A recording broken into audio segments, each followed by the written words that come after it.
শুধু রাজধানী নয়, দেশের বিভিন্ন জেলায় বড় পর্দায় ব্রাজিল নরওয়ের ম্যাচ উপভোগ করেছেন সমর্থকরা। তবে উৎসবের রাত পাল্টে যায় হতাশার ভোরে। হৃদয় বিদারক পরাজয়ের পরও প্রিয় দলের পাশে থাকার অঙ্গীকার সবার মুখে। জানান, আরও আত্মবিশ্বাস আর শক্তি নিয়ে পরের বিশ্বকাপ আসরে ফিরবে ব্রাজিল।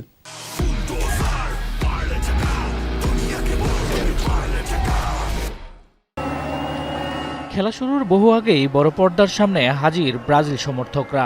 গায়ে প্রিয় দলের জার্সি, মুখে হলুদ সবুজ রং আর হাতে পতাকা। প্রতিটি আক্রমণ, প্রতিটি সুযোগে উল্লাসে ফেটে পড়েন তারা। কিন্তু ম্যাচ এগোতেই বদলে যায় দৃশ্যপট। দুর্দান্ত ছন্দে খেলতে থাকা নরওয়ে একের পর এক আক্রমণে চাপে ফেলে ব্রাজিলকে। শেষ পর্যন্ত 2-1 গোলের পরাজয়ে বিশ্বকাপ থেকে বিদায় নেয় সেলেসাওরা। ম্যাচ শেষে উল্লাসে মাতেন বিরোধী সমর্থকরা। ব্রাজিল ভক্তদের চোখে মুখে তখন হতাশার ছাপ।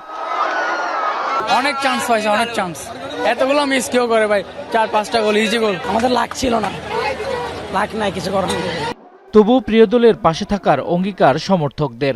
প্রত্যাশা সব ব্যর্থতা কাটিয়ে আবারও বিশ্বমঞ্চে ফিরবে ব্রাজিল।